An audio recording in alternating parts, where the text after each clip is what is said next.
بالنسبة لموضوع مجلس الشعب والتعيين، أنا بصراحة ورطوني فيها يعني. أنا أول شيء كانوا بدهم يورطوني فيها كلها، فنحن قلنا معلش خليه يتعين.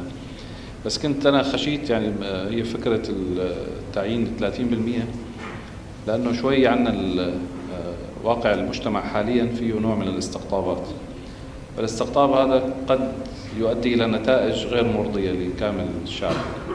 فبالتالي تركنا هامش للاحتياط 30% في حال طلعت عنا نتائج غير مرضية، نستطيع أن احنا نناور فيها ونعمل دراسة كاملة عن النتائج اللي صارت ونشوف وين مواقع الخلل ونحاول نسكر مواقع الخلل.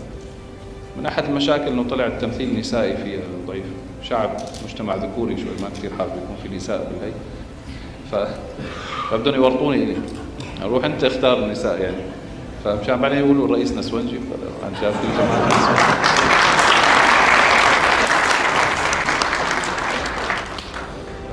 فكرناه جاي من طلع كل جماعته نسوان بس. فلذلك نحن شوي عم نحاول ندرس يعني مواقع الخلل ونسكر قدر ما نستطيع وين في مثلا عندنا بعض الطوائف غير ممثله بشكل كامل، نساء غير ممثله بشكل كامل. بنفس الوقت بدنا نحاول يكون بما انه نحن مرحله اعاده بناء الدوله وبناء قانون، عم نحاول نختار اشخاص فعلا مو يشتغلوا بالبرلمان يكون بس مجرد تمثيل وكذا، وهذا اتخانق مع هذا وهذا علق مع هذا.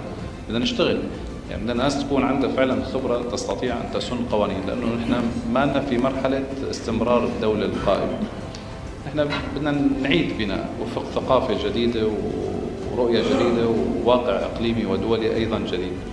سوريا شوي متاخره يعني ردحا من الزمن عن محيطها الاقليمي والعالمي، فلذلك التحديه ما نسال. فلذلك انا طولوا بالكم شوي عليه، لانه الاختيار ما سهل. كمان انا حطوني بازمه، كل الناس صار يعني في ناس ما نجحت بالانتخابات او ما رشحت نفسها، خلص انا من حصه الرئيس، فكل شوي بتجيني طلبات وكذا، بعد اذنك معيتك كذا، هذا كان فلان مكان كذا، حطوني بمجلس الشعب. فانا كمان كنت عم فكر انه اروح اعمل انتخابات جديده لحصه الرئيس تبع التعيين. ما ضل الناس تلومني، لانه اللي زعلوا اكثر من اللي رضيوا وكذا، وقصه بصراحه شوي عويصه بدها حل يعني. فاصبروا شوي علينا يعني، معلش خلينا نطبخها بهدوء بس يطلع معنا منتج جيد، لانه مهما عملنا نحن مجلس الشعب ناس ما رح ترضى عنه يعني.